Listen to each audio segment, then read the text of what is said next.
Pag may handaan daw tayo, at ang kumakain mayaman at pagkarami-raming nakain, sasabihin ng may handa, may gana po kayo, misis. Diba? May gana kasi mayaman.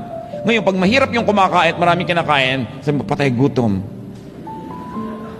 Pareho lang na may kinakain yon, pero yung iba yung paningin mo sa mayaman at saka sa mahirap. That is oppressive. Di ba yung mga mayaman, pag may mga sakit sa balat, allergy, pag mahirap, galis, buning baligtad, buni, iba-ibang pangalan. It's the same thing. But then we oppress people who are weak or weaker than we are. And that's what the Lord hates. The Bible hates oppression.